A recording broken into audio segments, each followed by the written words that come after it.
It is Rinne-Hatake here, back with another video, and today I got What If Deku Was the Kryptonian, Part 1. Hopefully you guys do enjoy, and I will be setting a like goal of 10 likes for this video, since I really don't do too much My Hero What Ifs, and will let me know that you guys want Part 2. But, with all that being said, cue the intro.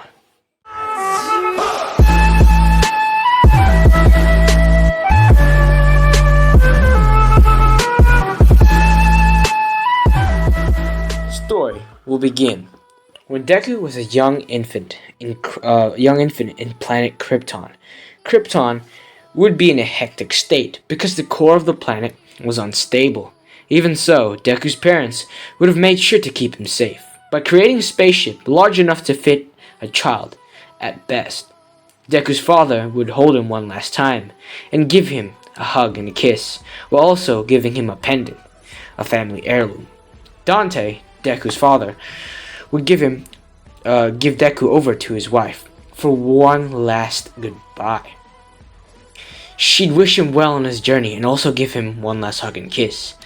They would place him in the spaceship before giving him a final goodbye as they send him off into space, hoping he can survive and carry on their will. The planet would explode, leaving nothing behind.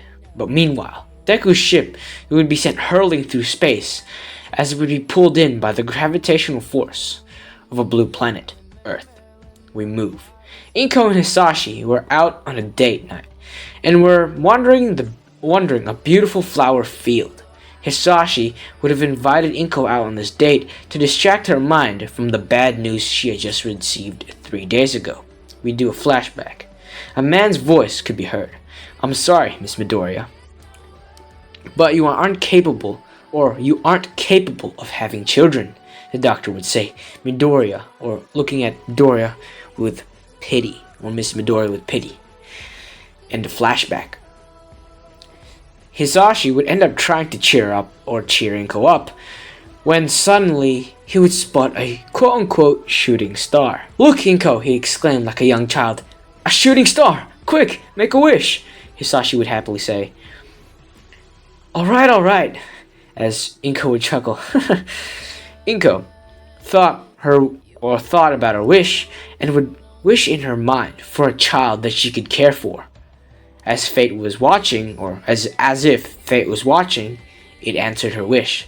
The shooting star would actually not be a shooting star, but a spaceship, as the ship would land a couple hundred meters from where Hisashi and Inko were.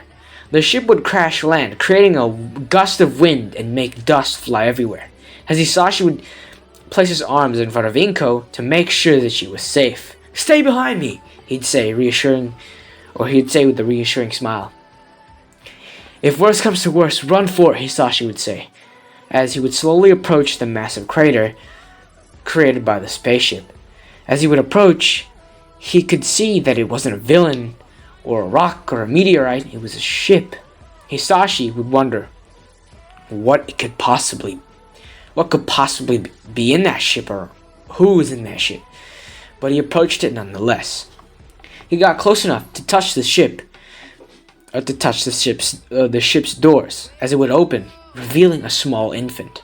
As Hisashi would approach the child, grabbing him out of the ship gently, carrying him in his arms with care. He would notice a small pendant around Izuku's neck with a note conveniently placed on the ship the note read Izuku, but it didn't have no last name.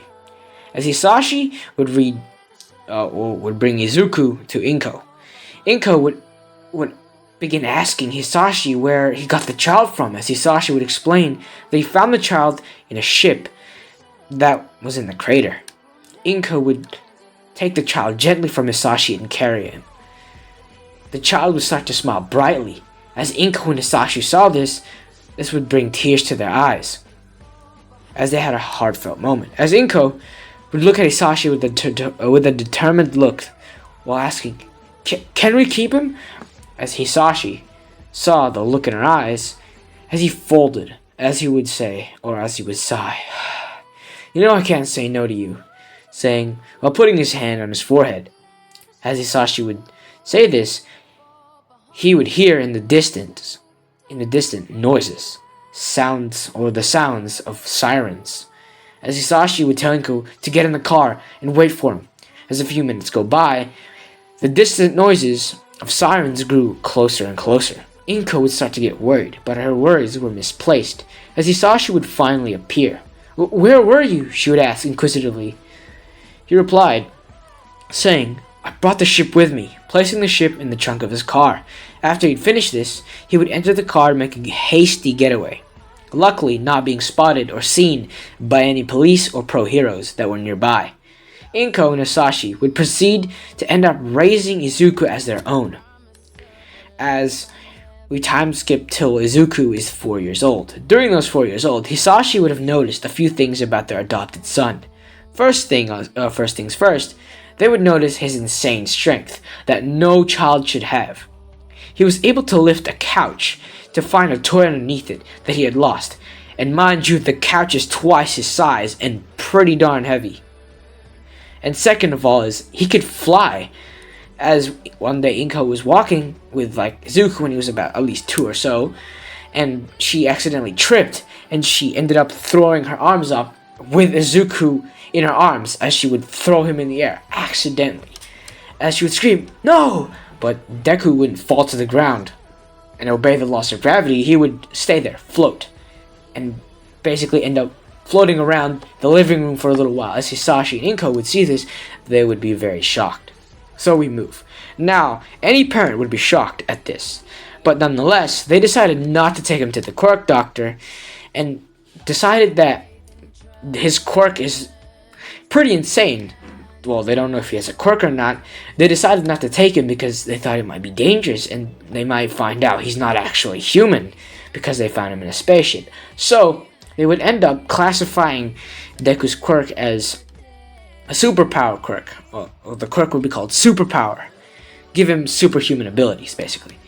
So yeah, as they would kind of already know the main ins and outs of his abilities, super strength, the ability to fly, but they weren't actually able to see all of Deku's true potential, or his true potential and his other abilities. But we move. As they would raise Deku, they would take him out to see his grandparents every now and then, basically on spring breaks, holidays, stuff like that, as their grandparents would have a farm and have a lot of property. So they took Deku to see his grandparents to their grandparents' farm to train him. And this would go on until he was about 15 years old. They would train consistently throughout, the spring break and holidays, so they could help him control his power. And in that process, they found out all his other abilities. And we're gonna list off a few of them, such as super speed, heat vision, cold breath, and etc. Because he has far more abilities. But we move. Today was the final day of middle school, and Deku would be in class, waiting quietly as the teacher would announce something for the rest of the class, or to the rest of the class. "I'll be handing out the job applications," the teacher would say. The whole class grumbled, except for 2 students. "Just kidding. I know you all want to be heroes," he'd exclaim, throwing the papers in the air. And after this, he would start to call out the school everyone would be trying to attend, as he would announce Katsuki Bakugo would be entering UA High, the most prestigious hero institution. And I didn't cover this yet, but Izuku and Bakugo really aren't on the best terms. Well, because seeing as when they were younger, Bakugo, since he unlocked his quirk, would get a god complex and an inferiority complex, and would always try to put others down to make himself feel good, as Deku would stop him as trying to be a good friend. But Katsuki Bakugo would never really like Izuku because Izuku, to him, was better than him. He thought Izuku acted better than he was because Izuku, through elementary school, would get the best scores in literally every possible way, even those test papers, the mental math questions that they get. Bakugo would get a 19 and he would get a 20 out of 20. This started to grow on Bakugo. But yeah, we move from this. As Bakugo would be announced that he would be going to the most prestigious hero institution. As this would happen, Bakugo would begin monologuing like in canon. But the teacher would continue, revealing that Izuku Midoriya would enter in UA. And yeah, we move. Actually no, here's a side note. Bakugo would always try to pick fights with Deku. I didn't cover that as well, but yeah. He'd always try to pick fights with Deku, but he would always lose.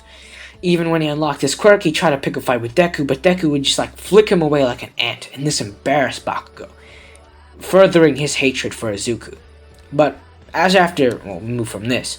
As after the teacher would have done this, many people would start to cheer for Izuku, but Bakugo would blow up Izuku's desk like in Cannon and yell at him, but this time Izuku really wouldn't flinch. He'd just sigh, saying, "Really, Katsuki?" As Bakugo would look at him with a menacing glare, but the teacher would stop him before things would escalate any further. As we move from this, we go to the 10-month time skip. And Deku will not be going through the tunnel or fight the sludge villain incident because he can fly and is also pretty fast, so he doesn't have to worry about anything like that. So some other kid gets rescued by All Might, and that kid does not get one for all. It still goes to Mirio. But we move. Deku would have been training mainly on hand-to-hand fighting during these 10 months and learning other martial arts. And because really his abilities are so broken, he's just trying to control them and make sure he's not going all out and kill someone. That's just the main thing he's trying to work on.